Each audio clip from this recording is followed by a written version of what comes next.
Hello and welcome to new and returning viewers. This past Saturday, I got to do one of my other favorite things, other than yard work, was going to Indigo and getting some exercise, wandering around the different aisles and checking out the different books. And I had some great finds. First of all, I usually start at the discount section because there's a variety of books there covering a wide range of subjects. This time I found horror short stories, and I was quite happy to see that for $10. And as you can see, it's a good size collection. This is edited by Joanna Blythe, and besides the fact that I love horror stories, the reason I picked this particular book up is that there are two stories by Edgar Allan Poe, and I do have his collection, and I need to get to reading that. That's part of my personal library waiting to be read. There are three short stories by H.P. Lovecraft, and I just read The Dunwich Horror again about a month and a little bit ago, so I'm looking forward to reading something more by Lovecraft. And this also has a short story by Bram Stoker. I hadn't heard of this story before, so I'm looking forward to giving that a read. I really enjoyed his short story, The Judge's House, which is in my other book, Voices from the Vault. So I thought this was a great way to enjoy some scary stories by authors that I've already read before. The other find in the discount section was supernatural short stories, and this also was just $10. This is edited by Joshua Perry, and again, there is a short story by Bram Stoker. I haven't read that before, so I'm looking forward to that. There are also two short stories by Sheridan Le Fanu, and I'll be talking about Carmilla in the next video. The other authors I'm not familiar with, so this should be I stand corrected, John William Polidori, The Vampire. So the story that really kicked things off, and I know I've read commentaries about that in my Idiot's Guide to Vampires and elsewhere, so I actually now have a copy of that story. And I haven't heard of the other authors, but with winter now on its way, and we just had our first snow yesterday, November the 1st, it's already melted, so it isn't one that stayed, but with the winter weather coming, it's definitely a great time to cozy up with some spooky books. The other finds The Secrets of the Universe in 100 Symbols, and I was super happy to see $15. This will be an interesting book because it has not only amazing photographs and information throughout it, it covers a wide range of subjects.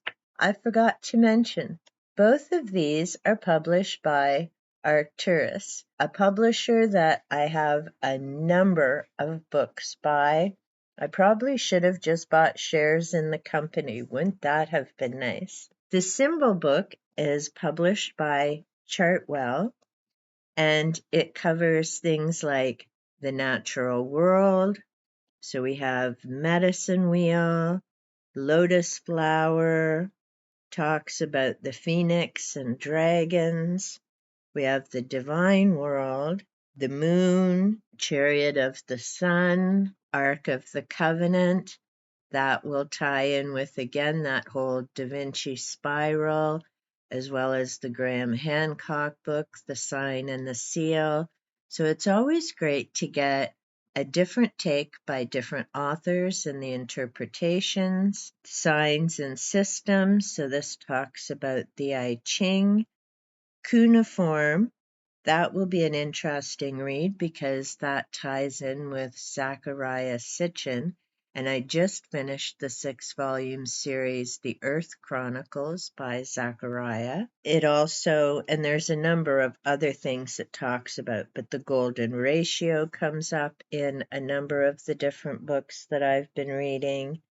The Flower of Life, and I have a book to read on that as well. Geomancy, mandalas, chakras, which I'm very familiar with because of my work with Reiki and learning different energy systems as well. And then the mystic world. This covers oracle bones, labyrinths, and I have a book by Cassandra Eason that I want to read again where she talks about labyrinths and how to design them and draw them. I know some people use them for meditation, so they have small labyrinths that they use. Other people make them out in their yards or huge walkways to go through. This, of course, also covers the tarot, which I have a number of books on myself. And it's always interesting to see the different interpretations that people have for the same card. And when I do readings, I have my own system that I use, and that's pooled together from various sources as well as having read for a number of decades. Freemason's Tracing Board. That'll be interesting. I've never heard of that before. Emerald Tablet. That also comes up in a lot of the different writings about Egypt and Thoth. And that's been mentioned, I believe, in the Zachariah Sitchin, as well as some of the other books I've been reading, probably Lawrence Gardner and Realm of the Ring Lords. So I really need to sit down and start creating those mind webs where books connect with subjects, connect to other books.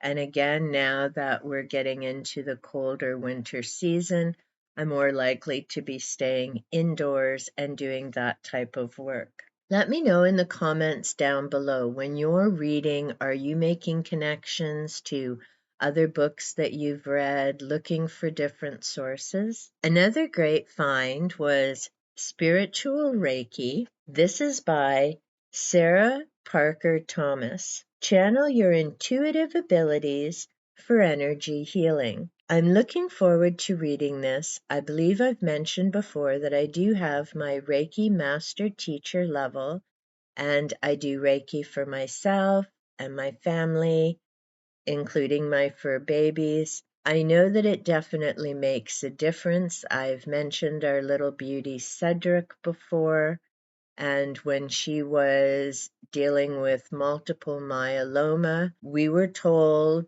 that she would have 8 months with chemotherapy if we were lucky and quality of life. Cedric only had to take, thankfully, a little pill every 2 weeks. That was her chemotherapy. But she also got Reiki on demand. And I'm very happy to say she didn't have 8 months of full quality of life. She had 40 months. And right up until the end, she was full of energy and running through the house. So I know there's definitely something to Reiki for sure. So I'm looking forward to this combination of tying in that energy healing system with the spiritual day to day. The author says on the back, Reiki can be a profoundly spiritual avenue for channeling powerful healing life force. Spiritual Reiki is the guide to strengthen your mystical connection, assessing your psychic gifts, and tapping into the mysterious divine to deeply experience this ancient energy healing practice. This is the perfect resource for Reiki practitioners who seek to heal at the inmost levels, find direction to open up to spiritual experiences,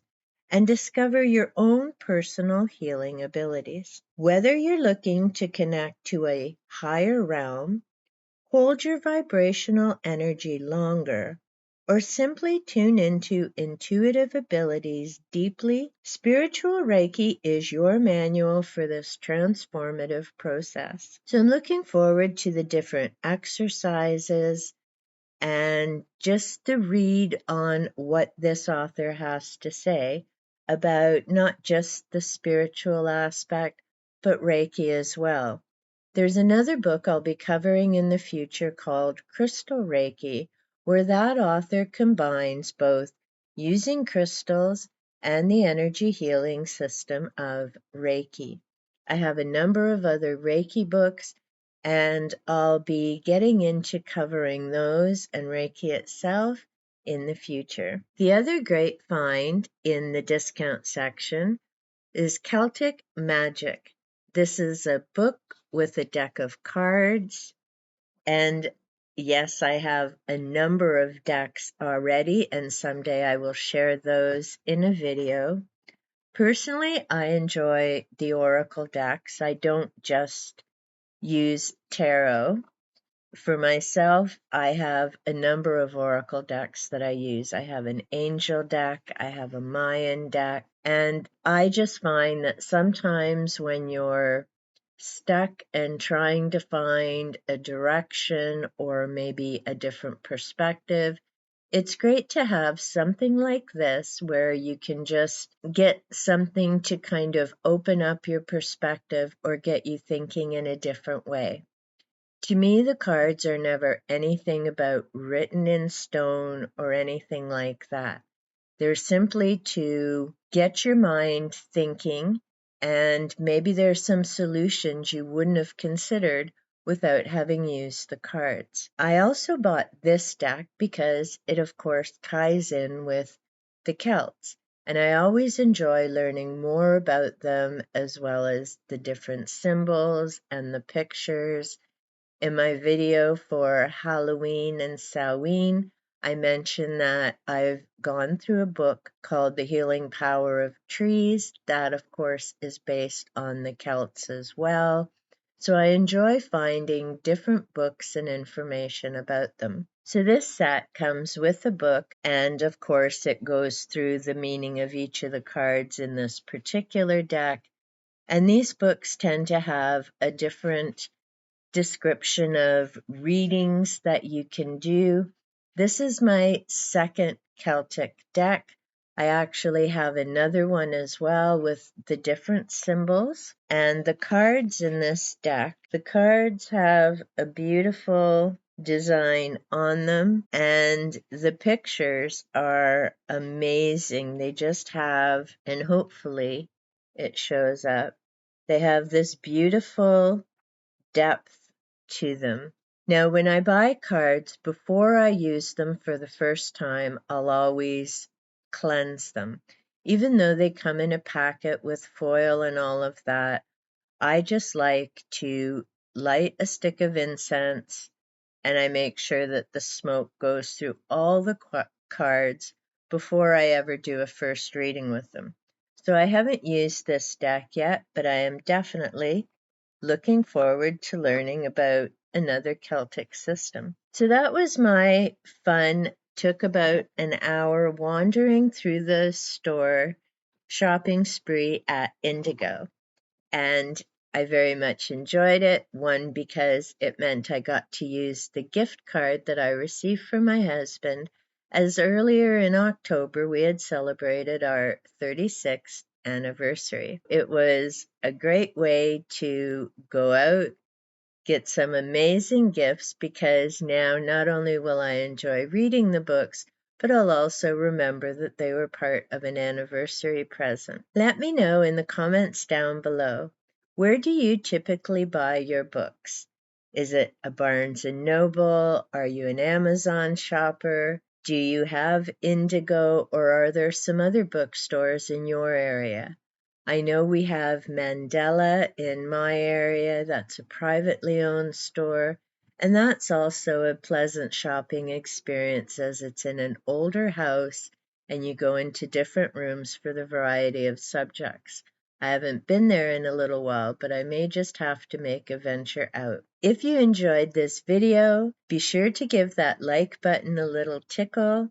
If you've read any of these books or you have some other authors to suggest as well, be sure to leave me a comment down below, as I definitely have a long TBR reading list that continues to grow as people make suggestions for me. One of those suggestions will certainly be The Lovely Bones. That's one of my new books for December as I work my way through some of the others. Also remember to subscribe and turn on the notification bell so you know when I upload content that may be of interest to you. Until next time, happy book shopping. Silly me forgot to mention this package that I found also. It was a set of 3 notebooks, one with blank paper, one with lined, and the third with grid paper. They'll be perfect for getting my information gathered together regarding the connection and different books.